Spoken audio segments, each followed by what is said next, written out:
Syrian refugees are the subject of hot debates in Europe. At the same time, only a few know that Armenia, a country the size of Belgium, has the third largest number of Syrian refugees in the world. Are coming here, we should say they're welcome, and we should make something to give them job or to give them, houses. Actually, when the war started in Syria in 2012, 20,000 people moved to Armenia. Talking to people was a very important part of our first stage of our project, to understand their needs, because it's really strange when you see people that they lost everything. When you directly ask them, what do you need? They don't tell you what they need. They say nothing. In proportion to amount of citizens, there are 6 refugees per 1,000 Armenians. In Belgium, this number is 1 refugee per 1,000 Belgians. So, why so many Syrians live in Armenia? Why doesn't EU help Armenia? And why Syrians in Armenia don't feel themselves being refugees at all?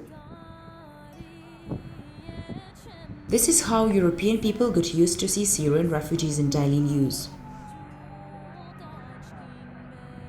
A refugee is someone who has been forced to flee his or her country because of persecution, war or violence. Most likely, they cannot return home or are afraid to do so. In the city center of Yerevan, Armenian capital, there is an Aleppo commercial neighborhood. All the shops here are owned by Syrian Armenians. We came from Aleppo. It's already 2 years that we are here. We are making sweets and dishes. We lived well in Syria and earned our living also working at a barber's shop. My family has lived in Syria for almost 70 years. Then the war started. We left everything and came to live here.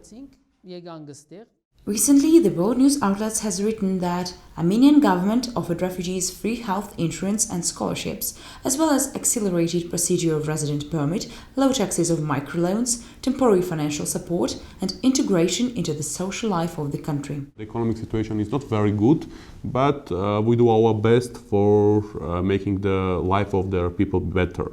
After civil war, to be not so rich in Armenia, it's better than being civil war in Syria.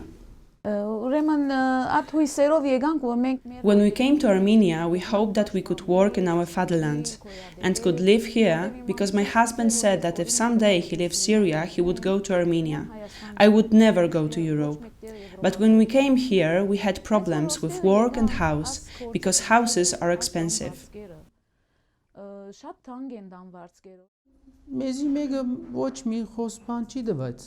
We didn't receive any help from anyone, and no one promised us anything.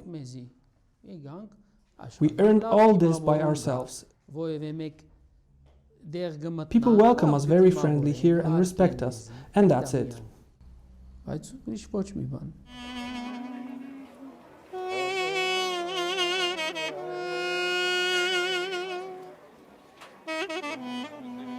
It's their motherland. The main reason is that it's their motherland.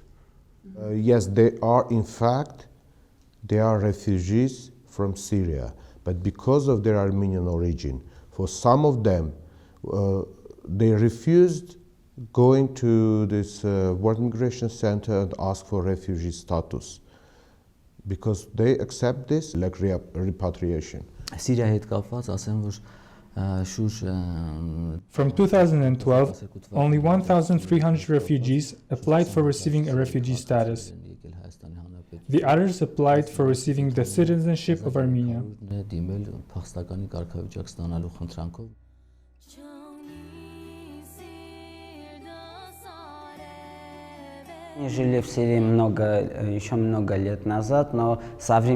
Armenians have lived in Syria for many years. During the Armenian genocide in the 20th century, a lot of Armenians were forced to escape from the southern provinces of the Ottoman Empire.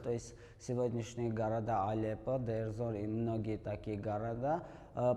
lot of Armenians stayed there till the last revolution in Syria. People escaped from Syria because of war. Road signs in Arabic, restaurants offering Arabic food, and shops selling exotic spices previously uncommon here. In the streets of Yerevan, the influx of Armenians from Syria is undoubtedly noticeable. It is for about 1.5 months that I have my own business and people want to buy things from us because we are Armenians, but we came from foreign country. And I can say that I am good in this work and I want to continue my life here.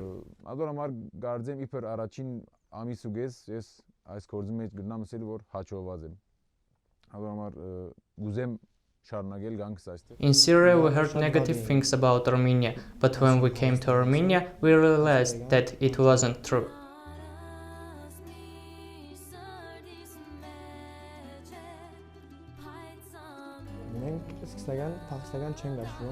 We are not refugees because citizens in their own country can't be refugees. I came to my fatherland. If I visit a foreign country, then I will become a refugee. But I return to my fatherland, and no one can tell me, go away, because it's mine.